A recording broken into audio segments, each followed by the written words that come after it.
Bonjour et bienvenue dans ce carnet de guerre. Ce carnet de guerre va présenter un rapport de bataille entre les elfes sylvains et les contes vampires. Je devais présenter ce rapport de bataille avec mon adversaire, mais sa femme a accouché, donc il est papa. Et du coup, il a d'autres choses à faire que de faire un audio pour un carnet de guerre, ce qui est tout à fait compréhensible. Alors, félicitations au papa et à la maman, bienvenue à la petite nouvelle, et en espérant qu'elle joue quelque chose d'un petit peu plus viril que des tapettes en collant avec des pissenlits dans les cheveux. Que se passe-t-il donc dans la belle forêt d'Atel-Lorraine pour qu'on en fasse un rapport de bataille? Eh bien, le Lichmeister Heinrich a décidé de piller une ancienne tour de magie, avec tout ce qu'elle contient, ses grimoires, etc. Mais voilà que cette tour n'était pas sans garde, et il a fait prisonnier tous les elfes sylvains qu'il a pu. Aralot, passant par là, a décidé de porter secours à ses congénères, et a donc décidé d'entrer en infiltration dans les camps des morts-vivants pour libérer ses copains. Voilà comment ça se passe. Donc, sur la table de jeu, on a quelques éléments de décor, c'est-à-dire il y a 5 forêts, il y a une tour au milieu qui représente la tour qui est pillée par Heinrich, et les carrés représentent les prisons où ont été enfermés les elfes. Ce qu'Aralot doit faire, c'est entrer au contact d'une des prisons pour libérer ce qu'il y a dedans.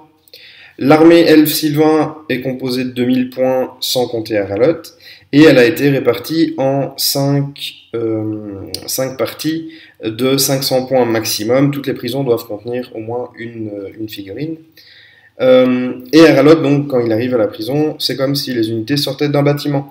Pendant ce temps-là, Heinrich doit rester dans la tour centrale pour essayer de trouver les grimoires et les objets qu'il convoite. Le reste de l'armée mort-vivant est déployé entre les prisons et la tour, symbolisant qu'il garde en fait les lieux.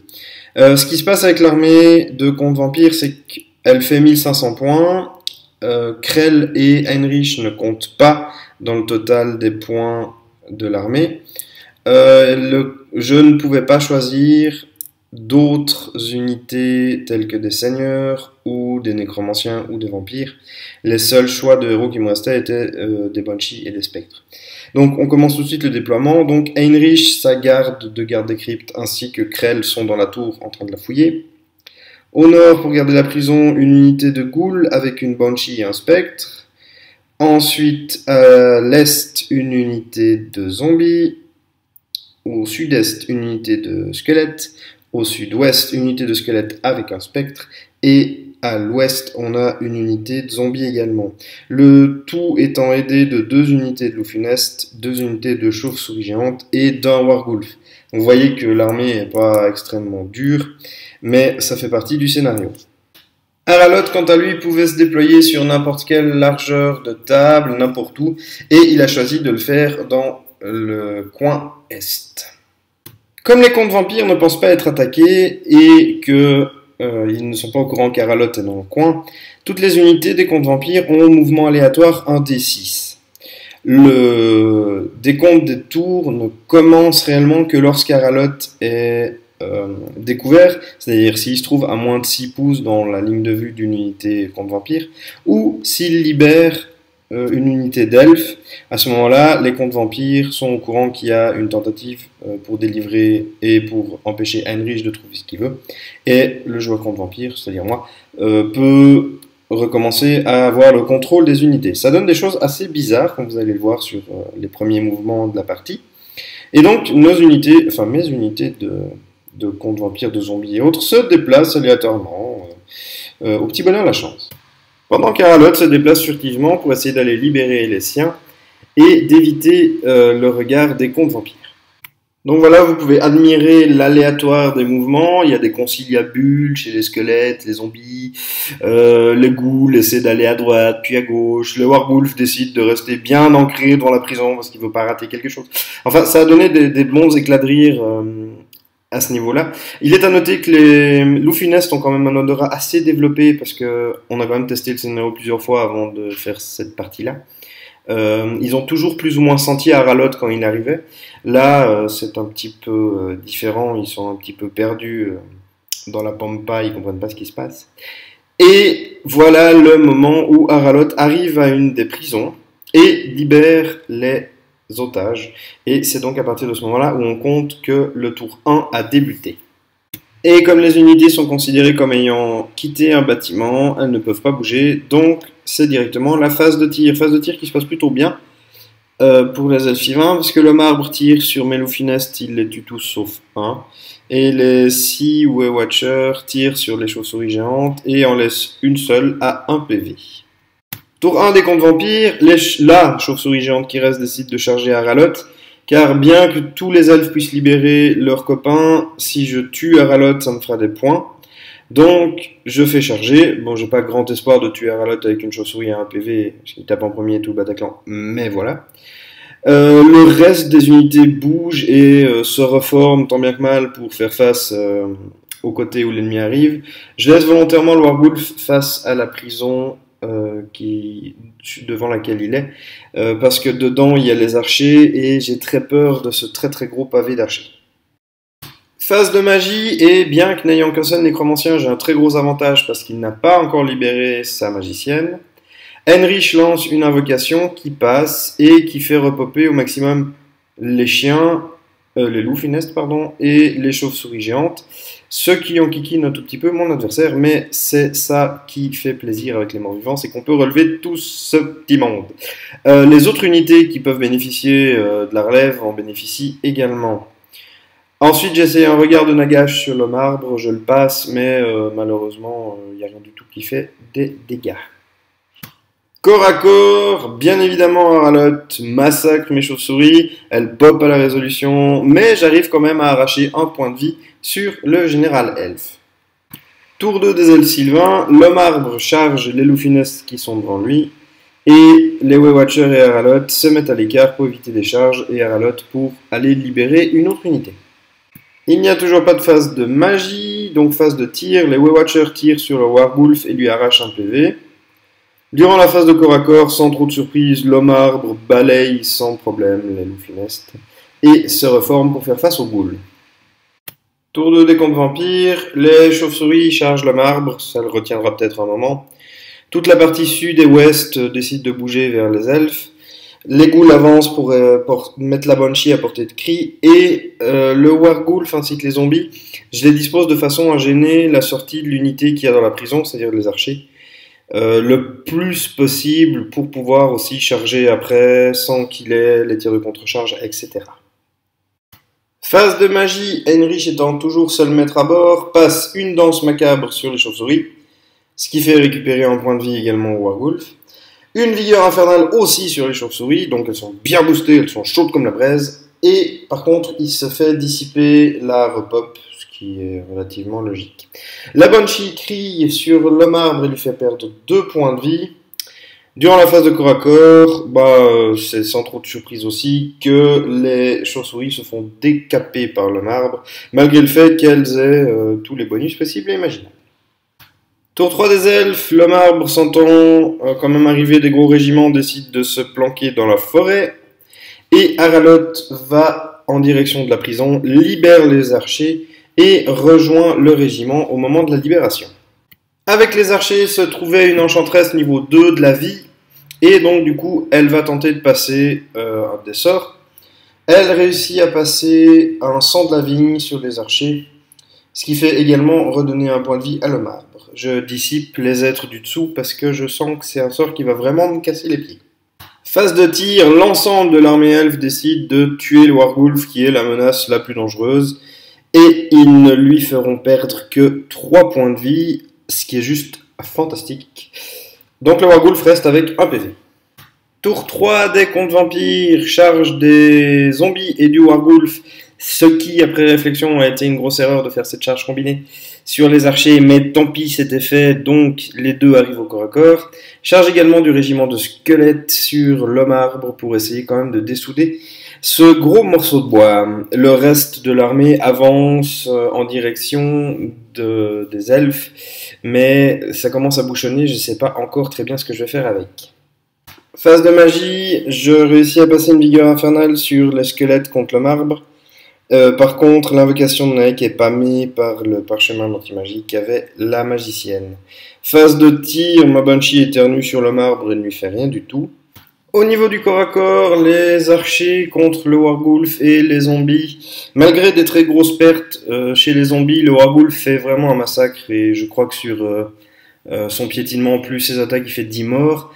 Les archers perdent de 1 mais sont tenaces parce qu'ils ont un ralotte et ils réussissent le jet de commandement. Au niveau du corps à corps contre le marbre avec mes squelettes, c'est nettement moins glorieux. Malgré la vigueur infernale, je ne fais rien du tout. Et à la fin du combat, avec la résolution, il me reste 4 pauvres squelettes qui se retrouvent face à le marbre qui s'est reformé directement pour leur faire face. Tour 4 des elfes sylvains, mon adversaire se dit qu'il faudrait peut-être qu'il aille libérer encore des renforts parce que ça commence à sentir un petit peu le sapin. Donc les forestiers bougent le plus vite possible pour aller chercher la prison qui se trouve au sud-ouest. C'est tout pour les mouvements. La magie, la sorcière passe à nouveau une régénération sur les archers. Et de ce fait donne également un point de vie à l'homme arbre, donc l'homme arbre est de nouveau full PV. Les forestiers donc à faire tir sur le gros pavé de squelettes et font 3 pertes. Et durant la phase de corps à corps, l'homme arbre finit mes squelettes et les archers à la résolution gagnent le combat de beaucoup trop. Mon Wargulf pop et les zombies également.